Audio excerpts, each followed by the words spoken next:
ਸਾਰਿਆਂ ਨੂੰ ਜੈ ਯਿਸੂ ਮਸੀਹ ਦੀ। ਮਸੀਹ ਵਿੱਚ ਪਿਆਰੇ ਭਰਾਵੋ ਤੇ ਭੈਣੋ, ਜਿਵੇਂ ਕਿ ਅਸੀਂ ਜਾਣਦੇ ਹੀ ਹਾਂ ਕਿ ਕੱਲ ਅਸੀਂ ਪਵਿੱਤਰ ਮਾਤਾ ਮਰੀਅਮ ਦੀ ਪਾਕ ਰੋਜ਼ਰੀ ਦੇ ਭੇਦਾਂ ਤੇ ਧਿਆਨ ਲਾਉਂਦੇ ਹੋਏ ਉਹਨਾਂ ਦੀ ਲਤਾਨੀਆਂ ਵਿੱਚੋਂ ਸੁਣਿਆ ਸੀ ਕਿ ਕਿਵੇਂ ਸਾਡੀ ਪਿਆਰੀ ਮਾਂ ਮਰੀਅਮ ਪਾਕ ਰੋਜ਼ਰੀ ਦੀ ਮਹਾਰਾਣੀ ਹੈ, ਸ਼ਾਂਤੀ ਦੀ ਮਹਾਰਾਣੀ ਹੈ। ਠੀਕ ਉਸੇ ਤਰ੍ਹਾਂ ਹੀ ਅੱਜ ਅਸੀਂ ਪਿਆਰੀ ਮਾਂ ਮਰੀਅਮ ਦੇ ਬਾਰੇ ਸੁਣਾਂਗੇ ਕਿ ਕਿਵੇਂ ਉਹ ਸਾਡੇ ਪਰਿਵਾਰਾਂ ਦੀ ਮਹਾਰਾਣੀ ਹੈ।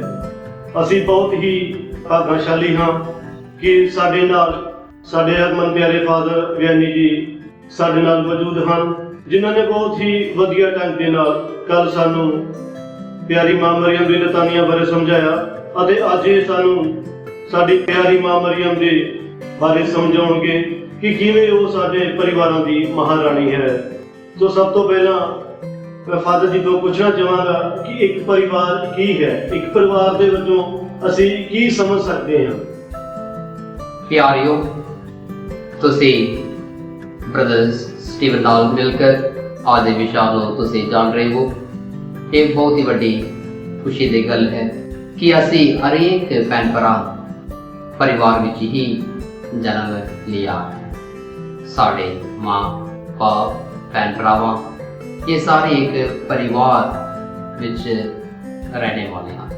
ਇਸ ਲਈ ਜਦ ਅਸੀਂ ਪਰਿਵਾਰ ਦਾ ਜਿਹੜਾ ਪਰਿਭਾਸ਼ਾ ਆਖ ਸਕਦੇ ਹਾਂ, ਇਹ ਮਨੁੱਖਾਂ ਦਾ ਪਿਆਰ, ਜਿਹੜੇ ਖੁਦਾ ਵੱਲੋਂ ਜਿਹੜਾ ਪਿਆਰ ਇਹ ਸਾਨੂੰ ਮਿਲਦਾ ਹੈ, ਇਹ ਪ੍ਰਭੂ ਦਾ ਪਿਆਰ ਦਾ ਵੀ ਇੱਕ ਪ੍ਰਗਟਵਾ ਹੈ। ਇਸ ਲਈ ਪਿਆਰਿਓ, ਇਸ ਪਰਿਵਾਰ ਹਮੇਸ਼ਾ ਖੁਦਾ ਦਾ ਪਿਆਰ ਨੂੰ ਪ੍ਰਗਟ ਕਰਦੀ ਹੈ, ਨਾਲ ਵੀ ਇੱਕ ਦੂਜੇ ਦੇ ਨਾਲ ਜੋ ਅਸੀਂ ਉਸ ਪਿਆਰ ਨੂੰ ਸਾਂਝਾ ਕਰਦੇ ਹਾਂ, ਇਹ ਪਰਿਵਾਰ ਬਣਦੀ ਹੈ। ਇਸ ਲਈ ਜਿਹੜੇ ਪਰਿਵਾਰ ਦੀ ਨੀਂਹ ਬੁਨਿਆਦ ਪਿਆਰ, ਜਿੱਥੇ ਕਿਤੇ ਵੀ ਪਿਆਰ ਨਹੀਂ ਹੈ ਉਹ ਪਰਿਵਾਰ ਕਦੇ ਨਹੀਂ ਜਾਂਦਾ। ਇਸ ਲਈ ਪਿਆਰਿਓ, ਸਭ ਤੋਂ ਪਹਿਲਾਂ ਸਾਡਾ ਪਰਿਵਾਰ ਮਸੀਹ ਪਰਿਵਾਰ ਪਿਆਰ ਭਰੀ ਪਿਆਰ ਹੋਣੀ ਹੈ।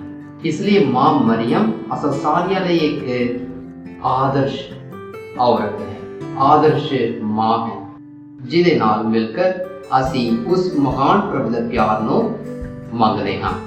ਪਿਆਰਿਓ, ਤੁਸੀਂ ਯਾਦ ਰੱਖੋ ਕਿ ਮਾਂ ਮਰੀਅਮ ਵੀ ਇੱਕ ਪਰਿਵਾਰ ਵਿੱਚ ਜਨਮ ਹੋਈ ਸੀ। ਉਹ ਆਕਾਸ਼ ਤੋਂ ਨਹੀਂ ਹੈ, ਉਹ ਵੀ ਇੱਕ ਪਰਿਵਾਰ ਵਿੱਚ ਜਨਮ ਹੋਈ। ਉਹਦੇ ਮਾਂ-ਪਿਓ ਸੰਤ ਜੋਆਕਿਮ ਅਤੇ ਹੰਨਾ ਇਹ ਇੱਕ ਪਰਿਵਾਰ ਵਿੱਚ ਜਨਮ ਹੁੰਦੇ ਹੋਏ ਅਸਾਂ ਸਾਰਿਆਂ ਨੂੰ ਉਸ ਮਸੀਹ ਦੇ ਪਿਆਰ ਦੇ ਵੱਲੇ ਲੈ ਜਾਂਦੀ ਹੈ।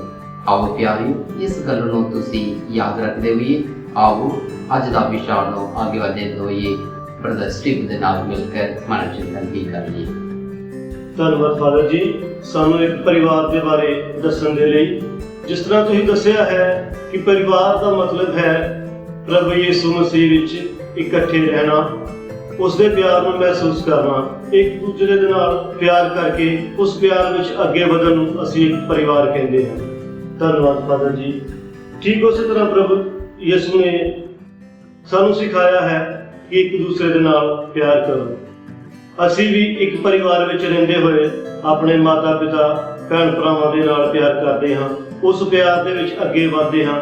ਉਸ ਪਿਆਰ ਵਿੱਚ ਅੱਗੇ ਵਧਦੇ ਅਸੀਂ ਆਪਣੇ ਪਰਿਵਾਰ ਨੂੰ ਹੋਰ ਵੀ ਪਵਿੱਤਰ ਅਤੇ ਭਾਗਸ਼ਾਲੀ ਬਣਾਉਂਦੇ ਹਾਂ, ਕਿਉਂਕਿ ਜਿੰਨਾ ਅਸੀਂ ਇੱਕ ਦੂਸਰੇ ਦੇ ਨਾਲ ਪਿਆਰ ਕਰਾਂਗੇ ਓਨੇ ਹੀ ਅਸੀਂ ਮਸੀਹ ਦੇ ਨਾਲ ਵੀ ਪਿਆਰ ਕਰਾਂਗੇ। ਕਿਉਂਕਿ ਖੁਦਾ ਦਾ ਪਵਿੱਤਰ ਵਚਨ ਵੀ ਸਾਨੂੰ ਸਿਖਾਉਂਦਾ ਹੈ, ਜਿੱਥੇ ਵੀ ਪਿਆਰ ਹੈ ਉਸ ਜਗ੍ਹਾ ਤੇ ਹਮੇਸ਼ਾ ਖੁਦਾ ਦੀ ਪ੍ਰਸਤੁਤੀ ਰਹਿੰਦੀ ਹੈ।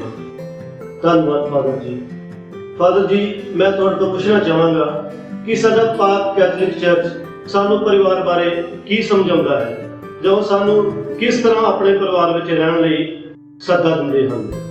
ਬ੍ਰਦਰ ਸਟੀਫਨ ਨੇ ਬਹੁਤ ਹੀ ਵਧੀਆ ਤਰੀਕੇ ਦੇ ਨਾਲ ਪਰਿਵਾਰ ਦੇ ਬਾਰੇ ਉਹਦਾ ਅਨੁਭਵ ਵੀ ਸਾਂਝਾ ਕਰ ਰਹੇ ਹਨ। ਨਾਲ ਵੀ ਇੱਕ ਪ੍ਰਸ਼ਨ ਉਠਾਇਆ ਹੈ ਕਿ ਪਰਿਵਾਰ ਕੀ ਹੈ। ਕਲੀਸਿਆ ਵੱਲੋਂ ਪਰਿਵਾਰ ਦੇ ਬਾਰੇ ਕੀ ਆਖਦੇ ਨੇ, ਕੀ ਸਮਝਦੇ। ਜੀ ਪਿਆਰਿਓ, ਵਤੀਕਾਨ ਦੇ ਦੂਜੇ ਸਿਧਾਂਤ ਵਿੱਚ ਜੋ ਕਲੀਸਿਆ यानी लूमन जेंसिम ਇਹਦੇ ਸਿਧਾਂਤ ਵਿੱਚ ਮਾਂ ਕਲੀਸਿया ਸਾਨੂੰ सिखाती है कि परिवार एक घरेलू कलीसिया, family is a domestic church. और ये घरेलू परिवार माँ बाप बच्चे सारे मिलकर इस परिवार को बनाते हैं और इस परिवार विच सारी उत्तम चीज़ां साढ़े लिए आती है। सब तो पहला उस प्यार नो साझा कर देना, उस प्यार दे राही समझ एक दूजे नाल समझना, एक दूजे नो दियां जो भी लोड़ां नूं पूरियां करना अते एक दूजे दियां दुख तकलीफां विच शामिल होना। इस प्रकार दियां एक मनोभाव दे राही ये परिवार मजबूत बनती है। प्यारियों, इस सिद्धांत विच दो गल्लां समझ आउंदे ने। ये परिवार दो गल्लां दे उत्ते ये परिवार मजबूत हो जाती है। पहला है पाक कलाम। जिन्हें भी भैन भरा मसीह भैन भरा उस परिवार में इकमिक होकर रोजाना जिंदगी विच पाक कलाम खोलते हुए पढ़ते हैं, पवित्र बाइबल खोल कर पढ़ते हैं, उन्होंने प्रभु की आशीष मिलती है। वो परिवार आगे बढ़ते जा रहे हैं।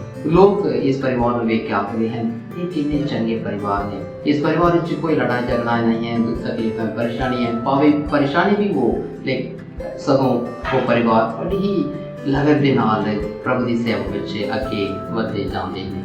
दूजी गल है सैक्रमेंट विच शामिल होना। जी हाँ प्यारियों, सैक्रमेंट तो बिना साड़ी मसीह जिंदगी कुछ भी नहीं है। इसलिए प्यारियों, एक पाक कलाम है, दूजा है पाक सैक्रमेंट है।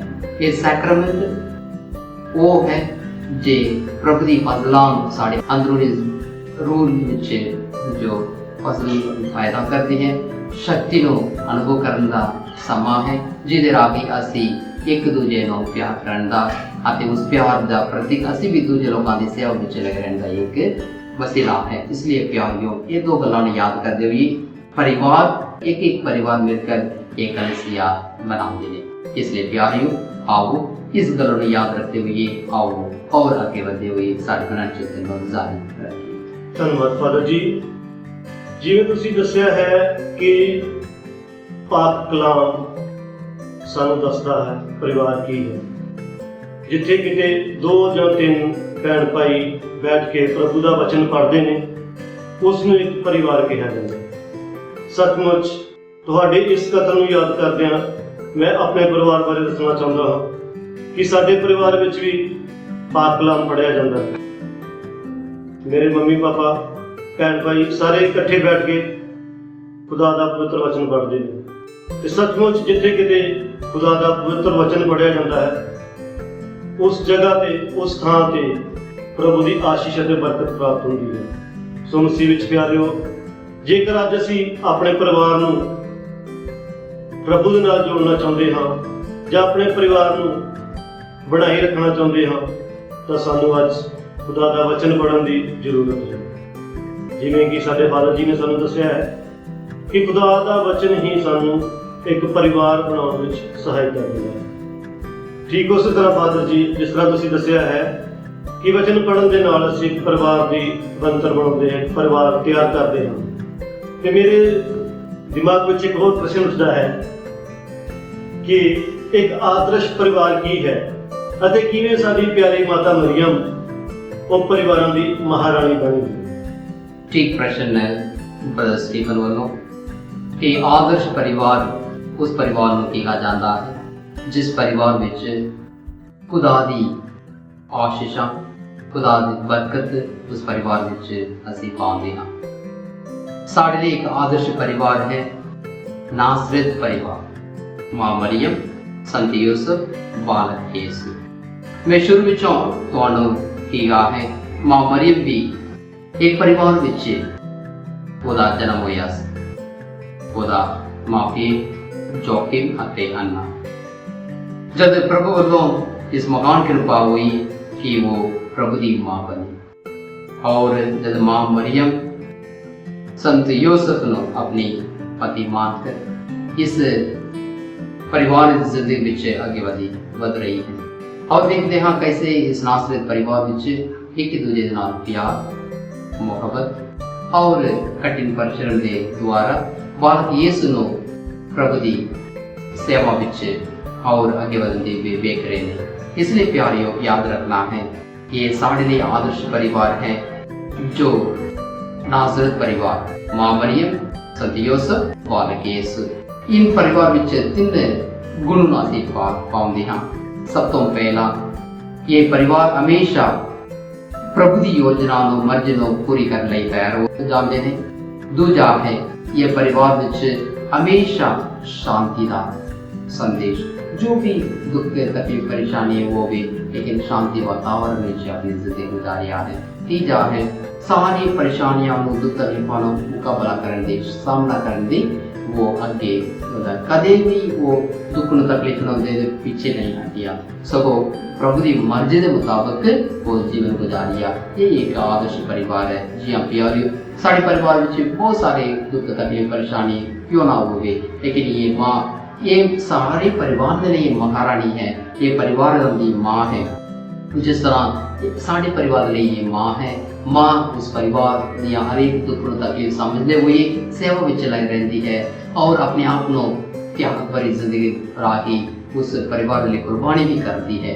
उसी तरह साड़ी माँ मरियम रूहानी माँ साढ़े लिए जो प्रभु यीशु मसीह वालों खुदा वालों सानू मिली है। ये मसीही माँ है खुदा दी माँ ये बोलने के कारण अस सारिया ये माँ परिवार की माँ वजों बन गई है। इसलिए उस माँ के चरणों में असीं जावे रोजरी माला जापी खुदा दे माँ मरियम दे तुहाडी सारी परेशानियां नो दुख तकलीफां नो दसो अते माँ मरियम जरूर प्रभु अपने प्यारे बेटे यीशु मसीह को साड़िया बेटी नो ले चलेगी साढ़े लिए प्रभु की फसलों नो ले आवेगी। इसलिए ये माँ है ना केवल साड़ी माँ है ये कुल दुनिया की माँ है कुल दुनिया की परिवार की माँ है। इसलिए इस परिवार की माँ दे आगे दुआ करांगे परिवार में शांति होवे अते परिवार का प्यार बने रहे अते परिवार में मुक्ति का काम हमेशा जारी रहे। इसलिए कलाम को पढ़ो अते सैक्रमेंट दे विच रोज शामिल हो खास तौर ते जिहड़े सैक्रमेंट पाक यूकरिस्ट सैक्रमेंट शामिल होकर तुसी उस प्रभु के प्यार को अनुभव करते हुए आगे बढ़ते जाओ। धन्यवाद फादर जी सानू अज दे इस विषय ते बहुत ही वधिया तरीके दे नाल तुसी समझाया है कि एक परिवार की है एक आदर्श परिवार की है किवें प्यारी माता मरियम परिवारों की महारानी है अते किस तरह एक परिवार की बुनियाद की जाती है। सब तो पहला मैं प्रभु यीशु मसीह का धन्यवाद करता हाँ जिन्हों ने सानू समा बख्शिया कि कुछ समा तुहाडे नाल बैठ के इस विषय पे चर्चा की और तुसां बहुत ही वधिया तरीके नाल सानू समझाया कि सानू किस तरह परिवार की तैयारी करनी चाहिए है और किस तरह परिवार को लैके अगे बढ़ना चाहिए है। धन्यवाद फादर जी।